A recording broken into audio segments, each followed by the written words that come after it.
Buenos días, apreciados estudiantes. Vamos a tratar hoy el tema de la naturaleza del proceso de aprendizaje. Vamos a hacer una presentación de lo básico en el día de hoy para después ahondar en cada uno de esos temas. Lo primero que quiero decir es que el proceso de aprendizaje es un proceso esencialmente humano que tiene como resultado el conocimiento, siendo este último la materia prima del aprendizaje. Cuando se conoce se aprende y cuando se aprende se conoce. Esa es la máxima. Ahora bien, sobre el conocimiento, que como acabo de decir es la materia prima del aprendizaje, podemos hablar mucho, pero no tenemos el tiempo o la disponibilidad para eso. Por ello, es clave sí acentuar que le enseñamos a los estudiantes, porque lo que le enseñamos a los estudiantes es en cuanto a los modos de pensar. Por ejemplo, debemos saber cómo formar o cómo enseñar a partir del concepto de competencias. Por todo lo anterior, es necesario precisar cómo aprenden las personas. Pero debemos decir, el aprendizaje es el objetivo inmediato de todo proceso educativo. Los educadores tienen como objetivo hacer que el estudiantado adquiera conocimientos informativos y procedimentales.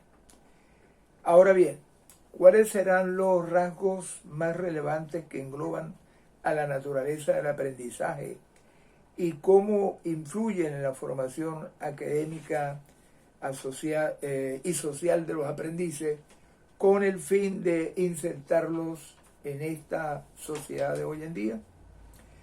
Partiendo de una frase: repensar lo que se enseña, cómo se enseña y cómo se evalúa el aprendizaje.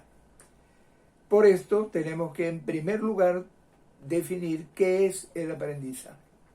El aprendizaje es el proceso mediante el cual adquirimos nuevos conocimientos, pero visto desde la perspectiva cognitiva y conductista. El aprendizaje es el proceso mediante el cual la experiencia, es decir, la interacción de una persona con su entorno, produce un cambio relativamente permanente en el conocimiento o la conducta. Aquí entran a jugar los elementos de la percepción y la memoria. Pasemos ahora, en segundo lugar, a presentar los componentes del aprendizaje, los cuales son 5 componentes. Primero, el objetivo o propósito, es decir, ¿qué es lo que se pretende lograr? Lo que se pretende lograr es adquirir conocimientos. Segundo, la finalidad, es decir, responder a la pregunta ¿para qué aprendemos? Todo depende de qué es lo que nos motiva y de cuáles son nuestras expectativas. En tercer lugar, el objeto, es decir, qué es lo que se aprende, es decir, cuáles son los conocimientos que se van a adquirir. En cuarto lugar, la metodología, cómo se va a aprender, se refiere a los procedimientos, a las técnicas y al medio. Y en quinto lugar, la evaluación, es decir, responder a la pregunta cuánto se ha aprendido y qué también se ha aprendido. Otro elemento de este tema es cómo aprenden las personas. Esto se refiere a los elementos que intervienen en el proceso de aprendizaje. Y aquí tenemos los siguientes elementos o procesos. ¿Cuáles son?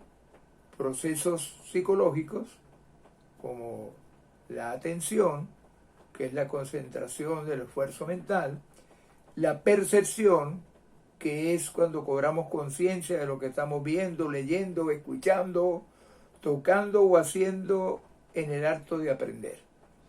El pensamiento, que son actividades mentales tanto reflexivas como de procesamiento de información. Y la actividad motora, que es la ejecución de operaciones manuales o corporales. Por último, la memoria, que es el almacenamiento de los conocimientos.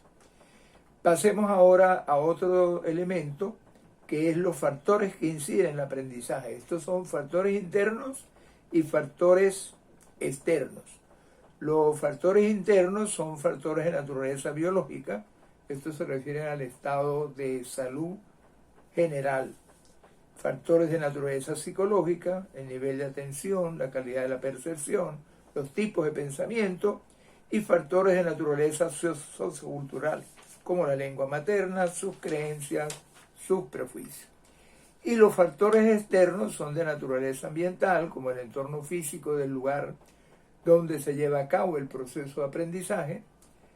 Los de naturaleza psicopedagógica, esto se refiere a lo motivacional o emocional, y los de naturaleza sociocultural, que tienen que ver con toda la cultura que rodea, en este caso, a la persona que está aprendiendo. Luego tenemos, en función de los tipos de estudiantes, los estilos de aprendizaje. Estos son estilos de aprendizaje para estudiantes activos, para estudiantes reflexivos, para estudiantes teóricos y para estudiantes pragmáticos. Compañeros, hemos visto así los elementos básicos de la naturaleza del proceso de enseñanza y aprendizaje. Muchas gracias, y la próxima clase continuaremos con estos temas, pero ya en mayor detalle. Gracias.